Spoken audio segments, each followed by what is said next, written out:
Hi, I'm Debbie from thequiltjournal.com, and today we're going to be talking about twisting geometric triangular designs. These are really complex looking, but they're fun and easy. This one, I want to show you the variations before we get started with how to draw them out.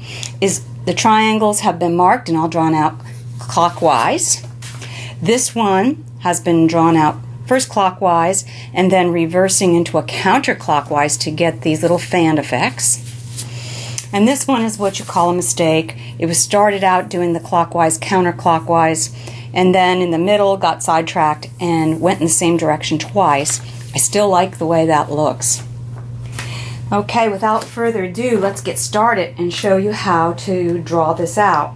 I'm just going to use my little mini ruler here. It's a lot easier in the drawing process than using a big quilt ruler. You put your needle down on the previous stitch line. You've outline stitched, by the way, all the way around your border, and then your triangles creating the framework of this design. Needle once again stays in the down position on that previously stitched line, and you come down making a nice little pie shape. Come over, touch the previous line.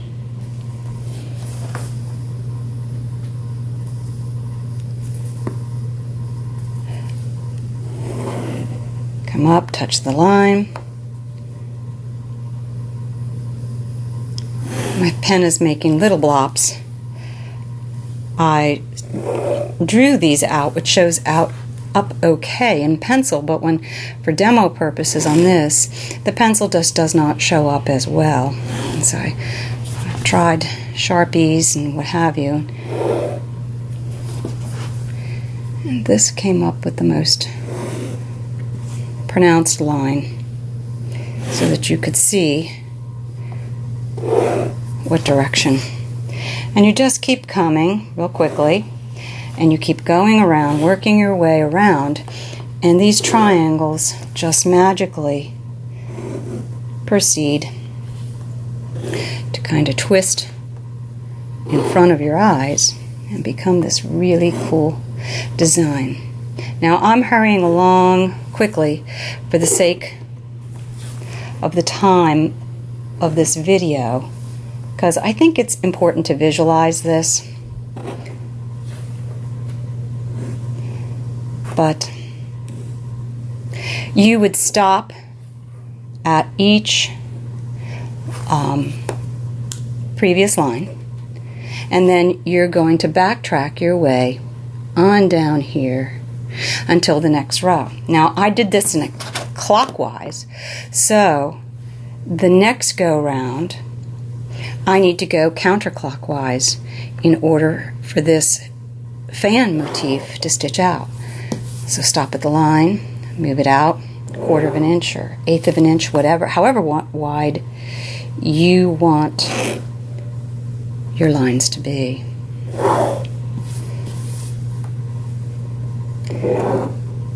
They don't have to match the previous triangle's lines. This is very forgiving.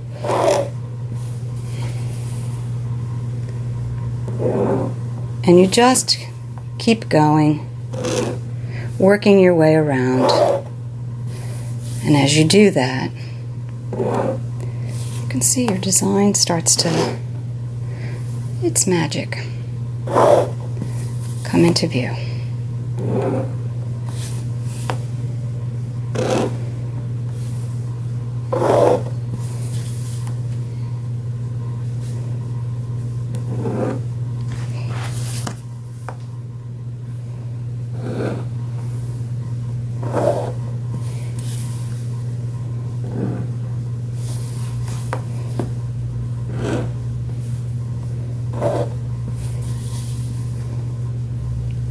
Like I said, if you were stitching this out, I would take more care to stop my needle right on that line.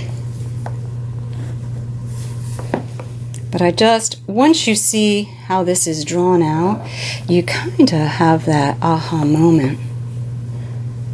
And you're done. You can leave these triangles however large or small you want them.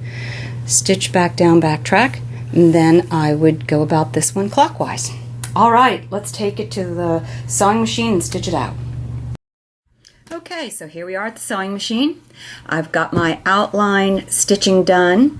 I have stitched in my triangles, which is forming the framework of our motif. I've started stitching this out in a clockwise, counterclockwise fashion on this, giving it these fan or shield-like spiky texture to this design.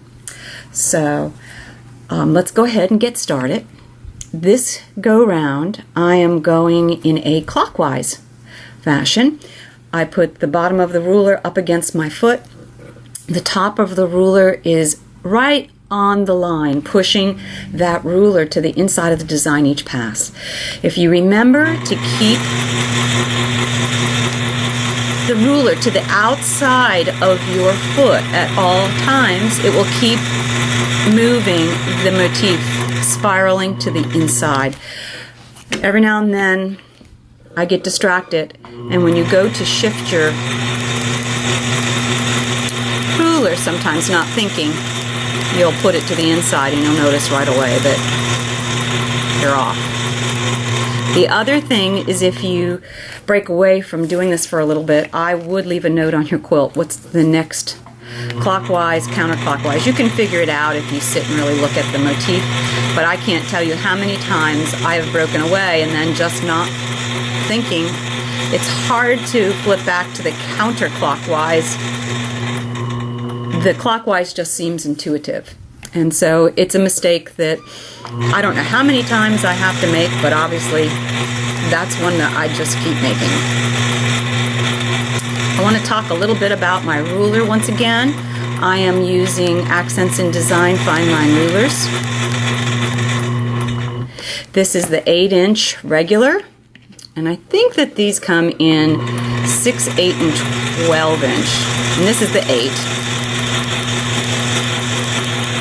The regular has like an industrial strength hook and loop on the back, and it does grip your fabric incredibly well for those of us that are doing the sit-down quilting.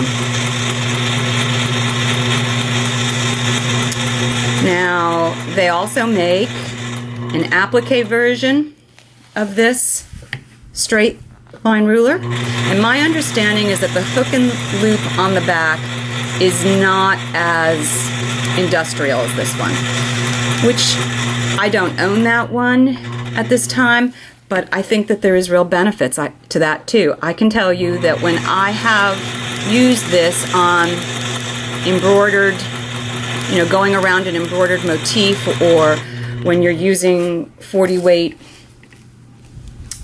or 30 weight embroidery threads, sometimes this industrial strength hook and loop will catch the thread and snag it a bit, and I could see where the applique ruler could be an advantage in those situations.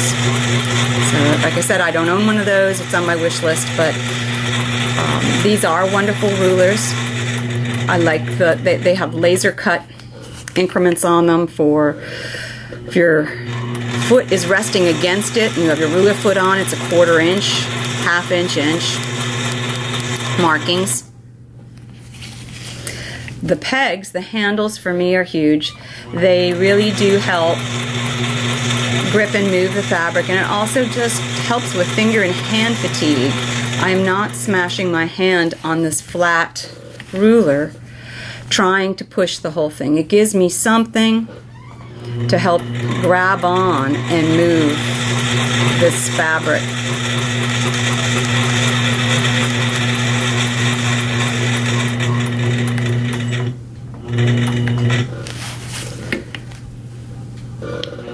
This whole design is being worked just with a straight ruler, and I think that it's pretty awesome just to watch how these motifs just kind of magically come together. And once again, this is one of those things where it looks incredibly involved, but it's actually very easy. Your only real investment here is your time.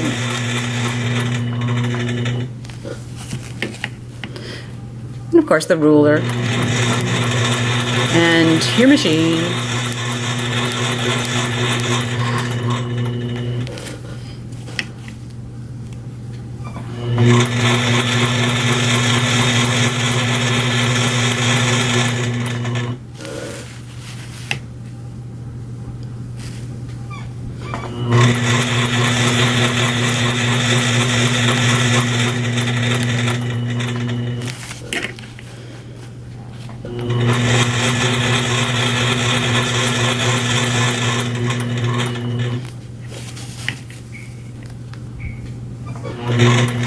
You can make these any size you want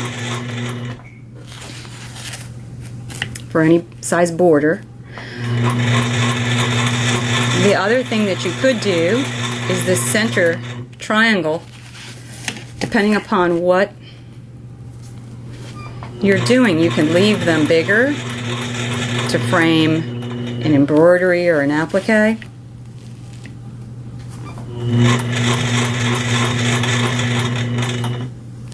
And then you're going to backtrack down that spine again.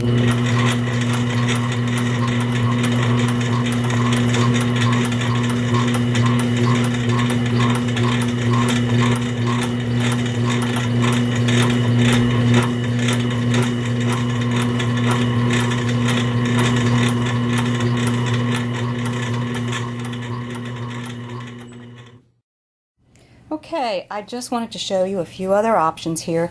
This is the same design as we just stitched out, except all of the triangles are worked in a clockwise fashion.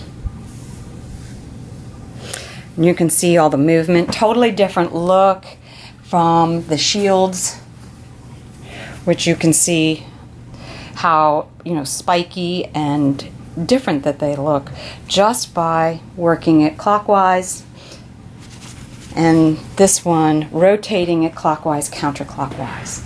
And then the last thing I wanted to show you is kind of using those same triangles for a background fill. This I did just playing around with Superior's King Tut, and I just took a triangle, came off, did a triangle, filled it in. Pretty much I worked everything in a clockwise fashion. It didn't really matter, because when you finished a triangle, you just came off the side and started another triangle in which direction you wanted to go.